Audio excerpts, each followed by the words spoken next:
Back to my channel. আশা করি সবাই খুব ভালো আছো আর আমিও ভালো আছি। আর আজকের দিনটা তো আমাকে ভালো থাকতেই হবে, ভালো রাখার চেষ্টা করবো নিজেকে, কারণ আজকে আমার দিনটা হচ্ছে আমার কাছে খুবই খুবই স্পেশাল, কারণ আজকে আমার হচ্ছে বার্থডে। তো রাতটা তো ভালোই কেটেছে। আমার হোস্টেলের কয়েকটা ফ্রেন্ড আমার রাতটা খুব সুন্দর করে কাটিয়েছে, তো তার জন্য আমার রাতটা খুব সুন্দর কেটেছে। এখন বাজে 8:30, আমি ঘুম থেকে জাস্ট উঠলাম আর উঠে বাইরে দেখলাম যে খুব সুন্দর মর্নিংয়ের একটা ভিউ, কারণ এর আগে বৃষ্টি হয়ে গেছে, তার জন্য ওয়েদারটা খুবই সুন্দর, খুবই ভালো লাগছে। খুব ঠান্ডা ওয়েদার রয়েছে, তো এই সময় ঘুমালে ভালোই লাগতো, কিন্তু আজকে আমি ঘুমালাম না, যে বেশিক্ষণ ঘুমাইনি, কারণ আমার কাজ আছে। তো সারাদিনটা কেমন যায়, কীরকম কাটে, সব কিছুই তোমাদের সাথে শেয়ার করব। তবে এই বার্থডেটা আমার কাছে ভীষণ স্পেশাল, কারণ এই বার্থডেটা আমি নিজের মতো করে কাটাবো, আর কীভাবে কাটাবো সব কিছুটাই তোমাদের সাথে শেয়ার করব। হয়তো সব কিছুটা আমি শেয়ার করতে পারবো না, জাস্ট কিছুটা তবে শেয়ার করব। তো একার মতো করে এই বছর জন্মদিনটা কাটাবো, কারোর সাথে না, নিজের মতো করে নিজেকে ভালো রাখার চেষ্টা করব। কারোর থেকে এক্সপেকটেশনগুলো আমার চলে গেছে, কারণ যে মানুষগুলো সবাইকে ভালো রাখে তাদেরকে ভালো রাখার জন্য হয়তো কেউ থাকে না। যাই হোক, দিন শেষে নিজেকে নিজে ভালো রাখো। আর জানো তো, আজকে আমার একটা কথা খুব বলতে ইচ্ছা করছে, সেলফ ইন্ডিপেন্ডেন্ট হও, মেয়েরা সবাই হও। কারণ এই দুনিয়ায় আমি ভাবতাম যে সেলফ ইন্ডিপেন্ডেন্ট হওয়ার কোনো দরকার আছে, কিন্তু সবাইকে নিয়ে থাকো, ভালো থাকো। কিন্তু হ্যাঁ, সবসময় সবার কথাটা ভাবলেও হয় না, নিজের কথাটাও ভাবতে, কারণ এই দুনিয়ায় তুমি সবার কথা ভাবলেও না, তোমার কথা কেউ ভাববে না। তাই সবসময় নিজের কথাটা ভাবো, নিজের ভালো লাগাটা, নিজের সব কিছুর একটু দাম দেওয়ার চেষ্টা করো, কারণ এই সমাজ তোমাকে ভালো রাখতে দেবে না, ভালো থাকতে দেবে না। তাই তোমার ভালো লাগার দায়িত্বটা তোমাকেই নিতে হবে, আর তোমাকে সবাই কষ্টটাই দেবে। তাই নিজেকে ভালো রাখো, নিজের ইচ্ছাগুলো পূরণ করো, তোমার যা মন চায় জীবনে, যা শখ ইচ্ছা আছে সেগুলো পূরণ করো, কারণ সবাই তোমার শখ ইচ্ছা পূরণ করবে না। তো তোমার ড্রিম, তোমার ইচ্ছা সব কিছুটাই তুমি পূরণ করো। তুমি নিজেকে যেরকমভাবে ভালো রাখতে চাও সেরকমভাবেই ভালো রাখো, আর হচ্ছে এটাই আর কি। সো নিজের পায়ে দাঁড়াও, নিজের ইচ্ছাগুলো পূরণ করো। একটা সময় আমিও ভাবতাম সেলফ ইন্ডিপেন্ডেন্ট, এত সবাই বলে, আজ আমি এই জায়গায় দাঁড়িয়ে রিয়েলাইজ করছি, হ্যাঁ, জীবনটা অনেক বড়, জীবনটা অনেক সুন্দর। তো তুমি যদি সুন্দরভাবে কাটাতে পারো তো অনেক সুন্দর। জীবনে অনেক লাইফে আপস অ্যান্ড ডাউন থাকবেই, তো সেগুলো মানিয়ে চলাই আমাদের জীবন, কিচ্ছু করার নেই। জীবনে তুমি বারবার ভেঙে পড়বে, আর এই বারবার ভেঙে পড়াটাই হচ্ছে তোমার উঠে দাঁড়ানোর শক্তি। আমরা যারা খুব নরম প্রকৃতির মানুষ হয় না, তাদেরকে খুব সহজে ভেঙে ফেলা যায়, তাই জন্যই হয়তো সবাই আমাদেরকে খুব সহজে ভেঙে ফেলতে পারে। তো ভেঙে ফেললে তো হবে না, তাদের কাছ থেকে আমাদের একটু একটু করে শেখা হয়। তো এই শেখাটা আমাদের জীবনে খুবই দরকার, কারণ আমরা ছোটো থেকে তবেই বড় হই, শিখতেই বড় হই। তো এই শেখাগুলো আমাদের খুবই দরকার। তো যাই হোক, অনেক কথা বলে ফেললাম। আজকে আমার জন্মদিনটা কেমনভাবে কাটাই আমি তোমাদের সাথে শেয়ার করবো, তো ভিডিওটা দেখতে থাকো।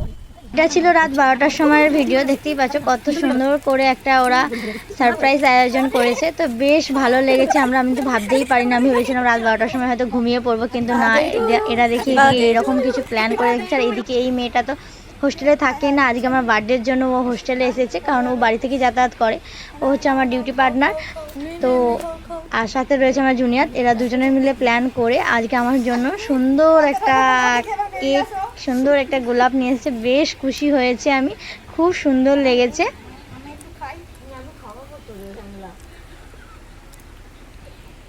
এটা আমার জন্মদিন গাইস, আমি আগে খাবো।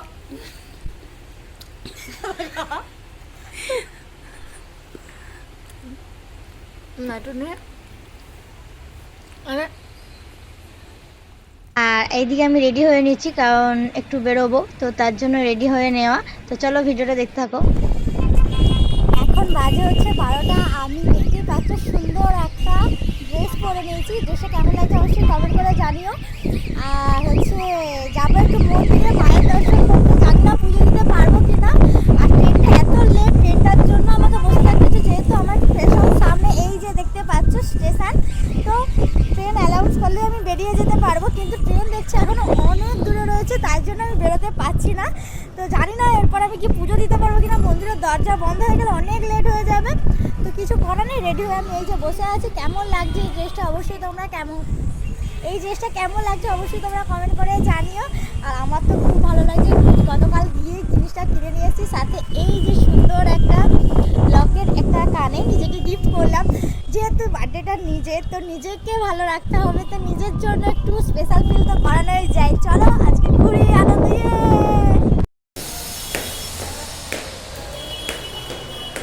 তো বেরিয়ে পড়লাম এই যে ঘুরতে, একটু মায়ের দর্শন করতে। আজকে শুভ দিনে মায়ের কাছে যাওয়াটা আমার অত্যন্ত জরুরি।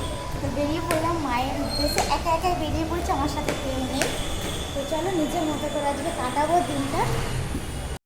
তো এই যে এখন চলেছি স্টেশনে, আর স্টেশনে এসে দেখছি অলরেডি ট্রেন বেরিয়ে গেছে। ফোনের আপডেট এখন যে কী দেখায় বুঝতে পারি না, এত ভুল আপডেট দেখায়। রুমে যখন ছিলাম তখন দেখাচ্ছিল যে ট্রেনটা ঢুকছে, আমি আসার পর দেখছি ট্রেন অলরেডি কুলগাছিয়া পৌঁছে গেছে। তারপর চলে এসেছিলাম মায়ের মন্দিরে কালীবাড়িতে, আর এখানে এসে আমি জাস্ট পুজো দিয়েছি আর মায়ের গেটটা বন্ধ হয়ে গেছে। খুব সুন্দরভাবে খুব ভালোভাবে পুজোটা দিতে পারলাম, নাহলে বন্ধ হয়ে গেলে অনেকটা টাইম চলে যেত। আমি এসে পুজোটা দিয়েছি আর মায়ের গেটটা বন্ধ হয়েছে। তো বেশ ভালোভাবে পুজোটা দিয়ে এখন চলে এসেছি গঙ্গার ঘাটে। আর এখানে আজকের ওয়েদারটা কতটা সুন্দর লাগছে, আর এমন কোনো মানুষ নেই যার এই জায়গাটা ভালো লাগে না। আমার তো সব সময়ের জন্য এই জায়গাটা ভীষণ প্রিয়, ভীষণ ভালো লাগে আমার। আর আমার সুখ দুঃখ সমস্ত কিছু জন্য এই জায়গাটাই পারফেক্ট মনে হয়। তো তারপরে আমি আবার মায়ের মন্দিরে চলে এসেছিলাম। তো চলো মায়ের মুখটা একবার তোমাদের সাথে দর্শন করিয়ে দিই। আর এদিকে দেখো প্যান্ডেলের কাজ হচ্ছে, কারণ এখন শ্রাবণ সোমবার চলছে, সামনে জন্মাষ্টমী, তো তার জন্য আবার প্যান্ডেল হচ্ছে। তো এখানে প্রত্যেকটা অনুষ্ঠান লেগেই থাকে একটার পর একটা, আর তুমি সবসময় এখানে ভিড় পাবে। উলুবেড়িয়া কালীবাড়িটা এমন একটা জায়গা, এমন কেউ মানুষ নেই যার এই জায়গাটা খুব ভালো লাগেনি বলতে পারবে। প্রত্যেকটা মানুষেরই খুবই সুন্দর লাগে। এর আগে আমি আমার কয়েকটা জুনিয়রদের নিয়ে এসেছিলাম, ওদেরও ভীষণ পছন্দ হয়েছে জায়গাটা। এই যে দেখো মায়ের মুখ, সবাই দর্শন করে নাও। তো সবার ভালো কাটুক এটাই চাই। তো তারপরে চলে এসেছিলাম আমি আমার স্টেশনে, যেহেতু আমাকে ফিরতে হবে আবার। তো চলে এসেছিলাম। তারপরে এখানে আসার আগে আমার খুব খিদে পেয়ে গেছিলো। তারপরে আমি চলে এসেছিলাম একটা রেস্টুরেন্টে, যেহেতু সামনে দেখতে পেয়েছিলাম একটা রেস্টুরেন্ট, তো চলে এসেছিলাম খেতে। এদিকে দেখো পুরো সিঁদুর মাথা ভর্তি হয়ে গেছে, তো সেটাই আমি মুছছিলাম। তারপরে নিয়ে এসেছিলাম একটা বার্থডে থালি, যেহেতু আজকে বার্থডে ছিল আমি ভাবলাম কী খাবো কী খাবো, প্রত্যেকদিন তো যাবো না যাবো খাই।